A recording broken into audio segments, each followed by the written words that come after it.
Sir ఇప్పుడు 14 లక్షల కోట్ల రూపాయల అప్పు ఉందండి, అది తీర్చగలరా? ఎందుకంటే సచివాలయంతో సహా అప్పు తాకట్టు పెట్టారు అంటున్నారు ఏపీలో. అప్పు ఎవరు తీర్చండి మామూలుగా అయితే, అప్పు అలా పెరుగుతూ ఉంటుంది ఎప్పుడు కూడా. అప్పులు ఎందుకు తీరుస్తారు ఎవరైనా? ఇప్పుడు మనం ఉన్న మామూలుగాను ఒక మనిషి అంటే అప్పు కన్నా మీ ఆస్తి ఎక్కువ ఉండాలి, అది. సో ఆస్తిని పెంచుకుంటే అప్పు తీర్చాల్సిన అవసరం లేదు. అప్పు ఇచ్చిన వాళ్ళు కూడా కొంచెం స్టేబుల్గా ఉండాలి అంటే. మీకు ఆస్తి లేదనుకోండి, అప్పు ఇచ్చిన మిమ్మల్ని అప్పు కట్టమంటాడు. మీకు ఆస్తి ఉందనుకోండి కట్టమన్నాడు, పర్లేదు ఎప్పుడైనా వడ్డీతో సహాయిస్తారు, అంతే కదా. సో అందుకంటే మీ ఆస్తులు విలువ పెంచుకోవాలి. సో అప్పుల గురించి మీరు వరి అయ్యి మీరు చేయగలిగింది ఏం లేదు, అంతే కదా. ఇప్పుడు మన ఖర్చు గురించి ఆలోచిస్తే మన ఆదాయం పెంచుకుంటే ఖర్చులు ఆటోమేటిక్గా అవి వెళ్ళిపోతాయి ఆదాయంలో నుంచి. సో మనం ఆస్తి పెంచుకోవడం మీద కాన్సన్ట్రేట్ చేయాలి. ఇప్పుడు చంద్రబాబు నాయుడు గారు ఆ దిశగా అడుగుల్లో వేసినట్టే, అంతే కదా. ఆయన అమరావతి నిర్మాణం చేసి ఆస్తిని, అంటే అంతకుముందు మిగులు భూములు ఉన్నాయి కాబట్టి ప్రభుత్వాలకు ఆస్తులు ఉన్నాయి. ఇప్పుడు ప్రభుత్వాలకి ఈ అమరావతి రైతులు ఇచ్చిన దాంట్లో నుంచి మిగులు భూమి క్రియేట్ చేసుకుని ఆ రాష్ట్రం యొక్క ఎసెట్ పెంచాలి ఆయన, అంటే అప్పుడు సంపదను పెంచాలి. అప్పుడు ఆటోమేటిక్గా ఈ 14 లక్షల కోట్లు అనేది అంతే కదా. మరి దానికి సరిపడుకుంటుంది. అంటే 14 లక్షల కోట్లు ఒకదాని మీద కాదు కదా, చాలా కార్పొరేషన్లో చాలా వాటికి ఉంటాయి. దానికి సరిపడగా మళ్ళీ వేరే కార్పొరేషన్లో ఆస్తులు కూడా ఉంటాయి. బట్ ఇదేంటంటే అంటే కొన్ని ఏంటంటే ఇంకొకటి ఏంటంటే బ్యాంకులు కూడా వాళ్ళ మీద కూడా కేసులు ఫైల్ చేయాలి అసలు వాళ్ళు, ఆఫీసర్స్ మీద, కొంతమంది ఆఫీసర్స్ మీద. ఎందుకంటే ఎక్సైజ్ అన్నది స్టేట్ పాలసీ మామూలుగా, అది సెంట్రల్ గవర్నమెంట్ నియంత్రణలో ఎందులోనూ ఉండదు. ఒక ప్రభుత్వం 5 ఏళ్ల కోసం ఎన్నిక కాబడుద్ది. ఒక ప్రభుత్వం ఎక్సైజ్ అంతకుముందు ఎన్టీ రామారావు వచ్చారు, ప్రొహిబిషన్ పెట్టారు, ప్రొహిబిషన్ పెట్టారు. సో అంటే ఏంటి, ఎప్పుడైనా ఒక ప్రభుత్వం నిర్ణయం తీసుకుని అది మానేయచ్చు. అలాంటి దాని మీద 25 సంవత్సరాలకు లోన్ ఇవ్వడం అంటే అది కరెక్ట్ అండి? అలాంటి ఆదాయం మీద కరెక్ట్ కాదు కదా. కాదు, 5 సంవత్సరాలే కదా, అంతే కదా. ప్రభుత్వం ఉండేది 5 సంవత్సరాలు. నువ్వు 5 సంవత్సరాలకు ఒక పాలసీ పెట్టగలుగుతావు. ఆ పాలసీ తర్వాత బియాండ్ దట్ అంటే నువ్వు 5 సంవత్సరాలకు లోన్ తప్పలేదు, కానీ 25 సంవత్సరాలకు లోన్ ఇచ్చారంటే ఆ ఆఫీసర్ని ఏమనాలా? ఫస్ట్ టైమా సార్ ఇది? ఇంతకుముందు జరిగిందా? ఇంతకుముందు ఏం జరుగుతుంది, ఫస్ట్ టైమేనా? అంటే లోన్లు ఎప్పుడు కూడా లాంగ్ టర్మ్ ఇస్తారు కదా, అంటే ఇన్ఫ్రాస్ట్రక్చర్ కోసం ఇస్తారు అలాగా. ఓకే, ఇన్ఫ్రాస్ట్రక్చర్ అంటే ఇప్పుడు రోడ్ వేస్తాడు, రోడ్ ఎత్తుకుపోలేడు ఇంకో ప్రభుత్వం వస్తేనే. ఇప్పుడు ఇది కూడా అంతే కదా, అతను ఇన్ఫ్రాస్ట్రక్చర్ హైవేస్. చంద్రబాబు నాయుడు గారికి కూడా రాష్ట్ర సంపద, ఇప్పుడు అక్కడ ఇన్ఫ్రాస్ట్రక్చర్ క్రియేట్ చేయాలి. ఇన్ఫ్రాస్ట్రక్చర్ క్రియేట్ రోడ్లు కూడా ఒక ప్రత్యేక సంస్థ ఆయన ఏర్పాటు చేసుకోవాలి. ఇప్పుడు సిఆర్డిఏలో దానికి కూడా రోడ్లు వేయటానికి కూడా లోన్ తీసుకోవచ్చు యాక్చువల్గా ఆయన కూడా. ఓకే ఓకే, దాని మీద కూడా ఆదాయం వస్తుంది. ఎందుకంటే రోడ్ వేసిన తర్వాత భూముల వాల్యూ కూడా పెరుగుతుంది, స్టాంప్ డ్యూటీలు పెరుగుతాయి, దాని విలువ పెరుగుతుంది, దాంట్లో నిర్మాణాలు వస్తాయి. ఆ భూములు వేకెంట్ ఏదైతే అందుబాటులో ఉన్నటువంటి స్థలాల్లో వాటి మీద ఆదాయం క్రియేట్ అవుతుంది, దాని మూలంగా తీర్చవచ్చు. ఇక్కడ ఏంటంటే ఏదైనా కానీ రీజనబుల్ లిమిట్లో ఉండాలి ఏదైనా కానీ. అంటే ఇప్పుడు కమర్షియల్ బ్యాంక్స్ ఒక గవర్నమెంట్ పాలసీ అన్నది 5 సంవత్సరాలకు పరిమితమైనప్పుడు, గుజరాత్లో ప్రొహిబిషన్ ఉంది కదా, నడుస్తుంది ఇప్పుడు, నడుస్తుంది కదా ఇప్పుడు కూడా. అలా కొన్ని రాష్ట్రాల్లో ప్రొహిబిషన్ ఉన్నప్పుడు ఒక రాష్ట్ర ప్రభుత్వం యొక్క మద్యం సరఫరా చేసే సంస్థకి 25 ఏళ్ల ఆదాయాన్ని ఎక్స్పెక్ట్ చేసి నువ్వు వాళ్ళు లోన్ ఇస్తున్నావు అని అంటే అలా దోషులు కాదా ఆ ఇచ్చిన వాళ్ళు? బ్యాంకర్స్ మీద కేసు పెట్టాలి ఇప్పుడు, పెట్టాలి. నన్ను అయితే నేను ఫస్ట్ వాళ్ళ మీద ఫైల్ చేయమని చెప్తా కేసు. ఏ రైట్ ఉందని ఇచ్చారు మీకు ఒక రైట్ ఉంటే ఆ రైట్ మీద ఆధారం చేసుకుని నేను లోన్ ఇవ్వచ్చు. మీ రైట్ పరిమితమైన రైటు, పర్పెట్యువల్ సక్సెషన్ అంటారు గవర్నమెంట్, కరెక్టే. కానీ ప్రభుత్వం ఒక ఆదాయం మీద ఇస్తుంది, ఆదాయం పర్పెట్యువల్ కాదు కదా. గవర్నమెంట్ పర్పెట్యువల్, కానీ ఆ ఒక పర్టికులర్ ఆదాయం మీద మీరు ఇచ్చినప్పుడు అది పర్పెట్యువల్ కాదు. సో ఆల్మోస్ట్ ఒకవేళ అది పర్పెట్యువల్ అనుకుని ఇస్తే దాని గ్యారంటీని నువ్వు గవర్నమెంట్ మీద తీసుకున్నట్టే కదా. గవర్నమెంట్ మీద తీసుకున్నప్పుడు అది ఎఫ్ఆర్బిఎం పరిధిలోకి వస్తుంది. అప్పుడు ఇప్పుడు కార్పొరేషన్లు అన్నిటిలో కూడా ఇలానే తీసుకున్నారు అనేది కదా. అదే కార్పొరేషన్లో మిగతా కార్పొరేషన్లకి సస్టైన్ ఎసెట్ ఏదో ఉంటుంది, దానికి కూడా తాకట్టు పెట్టి ఉంటారు. కానీ పర్టికులర్గా మద్యం ఉంది అనేటప్పటికీ ఆదాయం అన్నది తాగే వాళ్ళని తాకట్టు పెట్టారు, అంతే కదా. తాగే వాళ్ళు ఆదాయం పెట్టి తీసుకున్నారు. అంటే సరే ప్రభుత్వాల ఇంటెన్షన్ మనం తప్పట్లేదు, కానీ అసలు మీరు ఇచ్చేవాళ్ళు మీకన్నా కొన్ని నామ్స్ ఉండాలి కదా. అవును, మరి ఒక వ్యవసాయదారుడు మీరు రుణం కట్టకపోతే నువ్వు వెళ్ళి వేలం వేస్తున్నావు. నువ్వు అంటే నువ్వు 20,000కో 30,000కో నువ్వు వరి అవుతున్నప్పుడు నువ్వు కొన్ని వేల కోట్లు రుణం ఇచ్చేటప్పుడు నీకు బాధ్యత లేదా? అంటే అలా బాధ్యత మర్చిపోయి విశృంఖలంగా అధికారాన్ని దుర్వినియోగం చేసిన వాళ్ళు ఎవరైతే ఉంటారో వాళ్ళు బ్యాంక్ అధికారులు కావచ్చు, ఎవరైనా కావచ్చు, వాళ్ళ మీద ఖచ్చితంగా ఫైట్ చేయాలి. దాని మీద డిబేట్ కూడా జరగాలి యాక్చువల్గా. అవును, ఎందుకంటే అవసరమైతే సుప్రీంకోర్టు దృష్టికి కూడా పోవాలి. ఎందుకంటే అసలు రాష్ట్ర ప్రభుత్వాలు విచక్షణారహితంగా ఈ విధంగా చేయొచ్చా? వాళ్ళకు ఒక 5 సంవత్సరాలు ఉండేటటువంటి ప్రభుత్వాలు మారుతాయి, అలా ఆదాయం కూడా మారుతుంది. ఆదాయం ఏమి అది నిలకడ ఆదాయం కాదు, అది మామూలుగా ప్రభుత్వం ప్రొవిషన్ పెట్టిందంటే లేదు, దాని మీద ఆదాయమే లేదు. అలాంటి దాని మీద ఎట్లా ఇస్తారు వాళ్ళు? దాని మీద చర్చ జరగాలి. మేధావులు అన్నవాళ్ళు చాలా మంది ఉన్నారు, మేధావులు అన్నవాళ్ళు ఇలాంటి చర్చలు చేయాలి, సమాజానికి ఉపయోగపడేటువంటి చర్చలు చేయాలి. అంటే మధ్యాహ్నం నువ్వు ప్రోత్సహించకూడదు కదా మనం, దాన్ని ఎంతవరకు పరిమితం చేయగలిగితే అంతవరకు పరిమితం చేయాలి. మీరు ఇంకొక ఆశ్చర్యకరమైన విషయం ఏంటంటే సీసీ కెమెరాలు ఉంటాయి కదా పోలీస్ డిపార్ట్మెంట్, ఆ సీసీ కెమెరాల ద్వారా రాబోయేటువంటి సంవత్సరాల్లో ఎంత ఫైన్ రాబట్టచ్చు అనే దాన్ని కూడా ఎస్టిమేషన్ చేసి లోన్ తీసుకొచ్చుకున్నారు అనేది చేసుకున్నారు. నెక్స్ట్ ఇంకా వాటర్ దానికి కూడా తెచ్చుకున్నారు, ఇవన్నీ చూసాము. కానీ ఇవన్నీ ఏంటంటే అంటే ఇక్కడ 2 అంశాలు, అందుకే నేను ఇందాక చెప్పాను, రాష్ట్ర ప్రభుత్వాలకు కూడా వాటిలో ఆదాయ వనరులు పెరగాలి నెంబర్ 1. నెంబర్ 2 వాళ్ళకు కూడా రుణ సదుపాయం కూడా పెరగాలి, మామూలుగా అఫీషియల్గానే పెరగాలి.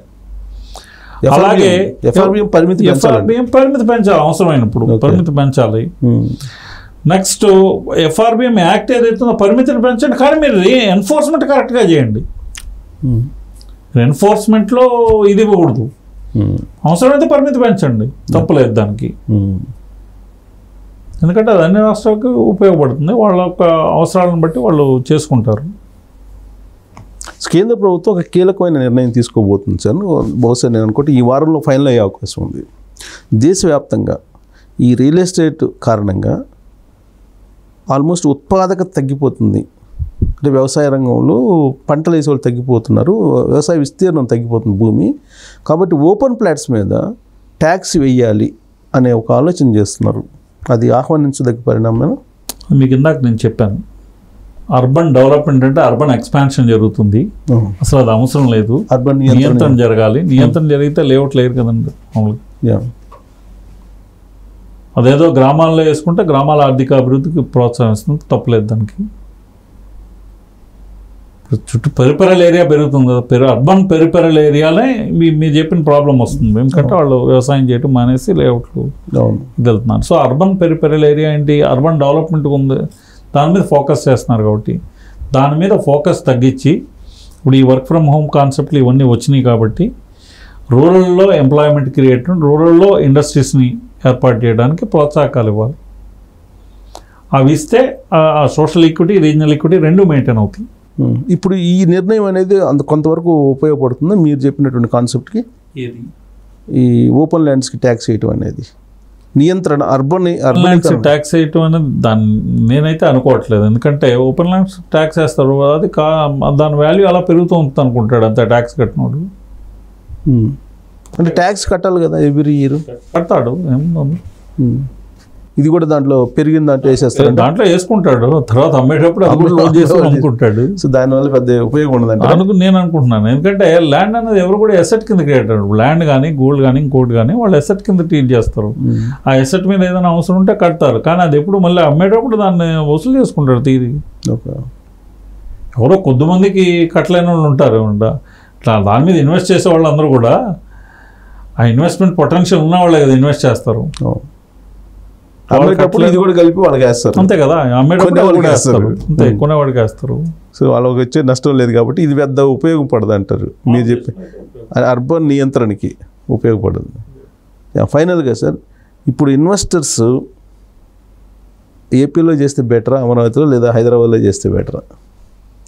అదే నేను ఇందాక చెప్పాను కదా మీకు, రెండు తెలుగు రాష్ట్రాల్లో బాగుండాలని కోరుకుంటాను. బాగుండాలని కోరుకుంటాం, ఒకటి బాగుండాలని ఒకటి ఇది అని కోరుకోము. కాకపోతే ఏంటంటే అక్కడ ఇప్పుడు పొటెన్షియల్ ఉంది అని చెప్తున్నాము. ఇక్కడేమో అబ్నార్మల్గా పెరిగింది కాబట్టి ఇక్కడ పెరుగుదలకి తక్కువ. అంటే ఇక్కడ ఏంటంటే అక్కడేమో మార్కెట్ వడ్డీ రేట్ వస్తుంది, ఇక్కడేమో ఫిక్స్డ్ డిపాజిట్ వడ్డీ రేట్ వస్తుంది, బ్యాంక్ వడ్డీ రేట్ వస్తుంది. అంతే. కాబట్టి నా అభిప్రాయం అయితే ఏది కావాలంటే అక్కడ ఏంటి అన్స్టేబుల్ గవర్నమెంట్ లేదా అన్స్టేబుల్ పాలసీ క్యాపిటల్ అనుకున్నారు. ఈసారి అయితే ఉంటుందని నేను అనుకోవట్లేదు. ఎందుకంటే ఈసారి డెలివరీ చేస్తారు. అంతకుముందు 2.5 సంవత్సరాలు 3 సంవత్సరాల టైం ఉంది, అప్పుడే కంప్లీట్ చేయగలని చేశారు. ఇప్పుడు ఫుల్ స్ట్రెచ్ ఉంది కాబట్టి దాని ఏమవుతే అవి క్లీన్ చేసుకోవడానికి 1 నెల 2 నెలలు అయిపోతుంది. ఇంకా అయిపోయిన తర్వాత ఫుల్ స్ట్రెచ్లో వాళ్ళు కూడా మొదలు పెడతారు. మొదలుపెట్టి అవన్నీ కూడా ఐఏఎస్ఓల్ది క్వార్టర్స్ నిర్మాణం అయిపోతుంది. ముందు లెజిస్లేచర్స్ది వాళ్ళది అయిపోయింది అనుకోండి, ఎమ్మెల్యేలు ఎంపీలు, అక్కడ ఆటోమేటిక్గా ఒక యాక్టివిటీ అనేది మొదలైపోద్ది. యాక్టివిటీ, విజిబుల్ యాక్టివిటీ మొదలైన తర్వాత చెప్తారు కదా కొంతమంది, సీయింగ్ ఈజ్ బిలీవింగ్ అని చెప్పి. So when the saw it they believe it. అప్పుడు ఇన్వెస్ట్మెంట్ ఖచ్చితంగా జరుగుతుంది. మామూలుగా ఫైనల్గా అయితే వాళ్ళకు క్యాపిటల్ అయితే ఉండాలి కదా, ఉండాలి. కానీ ఇంత విజిబుల్ మీరు అన్నట్టు మన కళ్ళకు కనిపించేది నమ్ముతాం. ఇప్పుడు అమరావతిలో కొంత యాక్టివిటీ నడుస్తుంది, ఇది క్లీనింగ్ అనేది చేస్తున్నారు. ఇంత జరుగుతున్నప్పటికీ కూడా సిపిఎం సంబంధించినటువంటి సీనియర్ లీడరు ఉన్న వాళ్ళల్లో కొంచెం నమ్మదగినటువంటి లీడరు రాఘవులు గారు ఒక మాట అన్నారు, మీరు పగడ్బందీ ఒక చట్టం తీసుకురండి, అమరావతి అనేది పర్మనెంట్గా ఉండేటట్టు, ఫర్దర్గా కూడా మారకుండా ఉండేటట్టు మీరు చర్యలు తీసుకోండి అని ఒక సూచన చేశాడు ఆయన. అంటే ఎక్కడో అనుమానం ఉందిగా మళ్ళీ. సరే లెజిస్లేచర్ అయితే చేయొచ్చు అనుకోండి మామూలుగాను, కానీ అది ఆ పవర్ అనేది సెంట్రల్ గవర్నమెంట్ దగ్గర ఉంటుంది నాకు తెలిసి. ఆ చట్టం చేసేటువంటి వెసులుబాటు కానీ బాధ్యత కానీ సెంట్రల్ గవర్నమెంట్ దగ్గర ఉంటుంది, స్టేట్ గవర్నమెంట్ దగ్గర ఏముండదు. సరే స్టేట్ గవర్నమెంట్ ఒక రిప్రజెంటేషన్ చేస్తే చేయొచ్చు. కానీ ఇంకొకటి ఏంటంటే ఒక 50,000 కోట్లు 60,000 కోట్లు జరిగి ప్రైవేట్ ఇన్వెస్ట్మెంట్ వచ్చింది అనుకోండి, ఇట్ బికమ్స్ ఇర్రివర్సిబుల్. అప్పుడు ఎవరైనా చేస్తానంటే ఇప్పుడు ఇంతకుముందు జరిగిన పరిణామాలు వేరు, తర్వాత జరిగేవి వేరు. ఇంతకుముందు ఏంటంటే కొంత ఖర్చు అయ్యింది అక్కడ, ఇప్పుడు మిగతాది అయింది. ఇప్పుడు వీటి మీద కూడా యాక్చువల్గా అయితే నన్ను అడిగితే కేసెస్ ఫైల్ చేయాలి. యాక్చువల్గా ఒక విధంగా చెప్పాలి అంటే సుప్రీంకోర్టులో కేసులు ఉన్నాయి. కేసులు నేనంటే వేరే కోణంలో నుంచి కూడా ఫైల్ చేయాలి. ఒక ఆస్తిని, ఒక నిర్మాణాలని, ఉద్దేశిత నిర్మాణాలని అక్కడే రాజధాని కొనసాగిస్తూ వాటిని నిరుపయోగంగా పెట్టడం వలన ప్రభుత్వ ధనం దుర్వినియోగం అయిందా లేదా, అలాంటి ప్రభుత్వాలు, అలాంటి పార్టీలు, ముఖ్యంగా అలాంటి పార్టీలు రాజ్యాంగం ద్వారా వచ్చినటువంటి హక్కులకి భంగం కలిగేటట్టు ఉన్నప్పుడు అసలు ఆ పార్టీలు గుర్తింపును తీయాలని కేసులు వేయాలి. ఓకే, వాళ్ళకి మళ్ళీ నేనైతే చెప్తున్నా, ఎందుకంటే ఒక కొన్ని 100 కోట్లు 1000 కోట్లు అక్కడ ఖర్చు జరిగింది. ఖర్చు జరిగిన దానికి కొన్ని నిర్మాణాలు ఉన్నాయి, ప్రభుత్వం అక్కడి నుంచి నడుస్తుంది. ఐఏఎస్ ఆఫీసర్ల క్వార్టర్స్ 90% కంప్లీట్ అయి ఉన్నాయి, లేకపోతే 80% కంప్లీట్ అయి ఉన్నాయి. మీరు అది ఉపయోగించలేదు అని అంటే దాన్ని పబ్లిక్ మనీ దేనికైతే ఉద్దేశించబడిందో దాన్ని ఫెయిల్ చేసినట్టే కదా. దాని మీద ఎందుకు కేసు లేదు? కానీ వాళ్ళు అలా కదా, చట్టం 3 రాజధానుల చట్టం తీసుకొచ్చారు, దాన్ని విత్డ్రా చేసుకున్నారు కదా. అది ఎప్పుడైతే విత్డ్రా చేసుకున్నారో ఇంకా అది లేదు. మళ్ళీ సుప్రీంకోర్టులో వేశారుగా, సుప్రీంకోర్టులో వేసారు కానీ లేదు కదా. సుప్రీంకోర్టులో వేసిన వ్యాలిడిటీ కాదు అది, ఎందుకంటే వీళ్ళు వెనక్కి తీసుకున్నారు కదా. చట్టం వెనక్కి తీసుకున్నప్పుడు ఇంకా సుప్రీంకోర్టులో వేయడానికి ఎక్కడ ఉంటుంది? హైకోర్టులో ఏం జరిగిందంటే ఇక్కడ సిఆర్డిఏ ఏదైతే చెప్పిందో అది ఇంప్లిమెంట్ చేయండి అని చెప్పి ఒక డెడ్ లైన్ పెట్టి రాష్ట్ర ప్రభుత్వానికి చెప్పింది హైకోర్టు. దాన్ని సవాల్ చేస్తూ సుప్రీంకోర్టులో వేశారు. వెళ్ళి ఏం చెప్పారంటే అక్కడ మేము 3 రాజధానుల కాన్సెప్ట్లో ఉన్నాము, మీరేమో సిఆర్డిఏ అని అన్నారు, దీని మీద మాకు తీర్పు ఇవ్వండి అని చెప్పించారు. 3 రాజధానులను ఆల్రెడీ తీసేశారు. తీసేసిన తర్వాత దాని ఆ పాయింట్ని కంటిన్యూటీ అన్నది అది చల్లదు. అది నెంబర్ 1. నెంబర్ 2, వాళ్ళు వెళ్ళింది అమరావతి రైతులు వెళ్ళారు కోర్టుకి. దాని మీద వీళ్ళు ఇది ఇంత టైం ట్యాగ్లో చేయాలంటే అది సాధ్యం కాదని వీళ్ళు వెళ్ళారు, వీళ్ళు చెప్పారు. కానీ ఇక్కడ నేనంటుంది అది కాదు. నేనంటుంది ఒక నిర్మాణంలో నువ్వు ఉన్నదాన్ని నువ్వు కంప్లీట్ చేయకోకుండా నువ్వు దాన్ని కొన్ని వందల కోట్లు నిరుపయోగంగా పడి ఉన్నాయి కదా. దాని మెయింటెనెన్స్ రేపొద్దాన దాని డిటీరియేషన్, క్వాలిటీ డిటీరియేట్ అవుతుంది కదా. ఇవన్నీ కూడా టెక్నికల్ దీన్ని తీసుకుని ఆ గ్రౌండ్స్ మీద కేసులు వేయాలి. కేసులు వీలేయటం కాదు, ఇప్పుడు జగన్మోహన్ రెడ్డి మళ్ళీ కేసు అయిపోతున్నాడు అంటున్నారు. ఇప్పుడు ఆయన ఏంటి పేదలకి అంటే రాష్ట్రంలో ఉండే ఇతర ప్రాంతాల వాళ్ళందరికీ అక్కడ ఒక సెంటు భూమి అని చెప్పి ఆయన ఏదో 25 ఎకరాలు R5 జోన్ కింద ఇచ్చారు. ఇప్పుడు దాన్ని మీద వీళ్ళు సిఆర్డిఏ రూల్స్కి ఒప్పుకోదు, దాని మీద అది అలానే ఉండాలని చెప్పి వాళ్ళు కేసులు వేయడానికి రెడీ అవుతున్నారు. వేస్తారు అది మామూలుగాను, కానీ అది వేసేయంగానే అదేం అయిపోదు కదా. అయిపోదు. వన్స్ ఇన్వెస్టర్ అనే అతను రావాలంటే ఇలాంటి జిగ్జాగ్ ఇష్యూస్ ఉన్నప్పుడు వస్తారా? డెఫినెట్గా వస్తారండి. అంటే అలా కాదు కదా, మీరు ఎప్పుడు కూడా ఒక పెద్ద గీత గీయటువంటిది, ఒక చిన్న సమస్య ఉంది అనుకోండి, చిన్న సమస్యను అధిగమించేటటువంటి పెద్ద డెవలప్మెంట్ మీరు చేయగలరు. అప్పుడు ఆ సమస్య చిన్నది అయిపోద్ది. సమస్య పెద్దదిగా చూపిస్తున్నారు. ఇప్పుడు ఆ సమస్యను చిన్నదిగా చేశారనుకోండి, దాన్ని ఎవరు పట్టించుకోరు. ఇప్పుడు అందుకే రాఘవ్ గారు అంటుంది కూడా అదే, మళ్ళీ మీరు అది కాదు కదా. అంటే మార్చడం అన్నది కాదు, మీరు ఈ 5 ఏళ్లలో ఇరివర్సిబుల్గా నిర్మాణాలు చేశారనుకోండి. ఒక లెజిస్లేచర్ క్వార్టర్ మొత్తం, ఎమ్మెల్యే హాస్టల్స్, లేకపోతే IAS వాళ్ళు మొత్తం షిఫ్ట్ అయ్యి అక్కడ ఉంటూ, లేదా మిగతా ఎంప్లాయీస్కి అక్కడ క్వార్టర్స్ వచ్చేసి అక్కడ ఉంటూ, అన్ని సంస్థలు అక్కడ HODలు అన్నీ వచ్చి, కేంద్ర ప్రభుత్వ సంస్థలు ఒక బ్యాంకుల రీజనల్ ఆఫీసులు, RBI రీజనల్ ఆఫీస్ ఇవన్నీ వచ్చినాయి అనుకోండి, ఎవరికి సాధ్యం అది కదల్చడం? ఎవరికి సాధ్యం కాదు. ఆ స్థాయిలో చేయాలి. మరి అదే చెప్తున్నాను నేను. అంతకుముందు సాధ్యం కాదు, ఇప్పుడు అది సాధ్యం అని చెప్తున్నాను నేను. చేయాలనుకున్నా ఇప్పుడు అది సాధ్యం. ఎందుకంటే 5 years tenure సరిపోతుంది.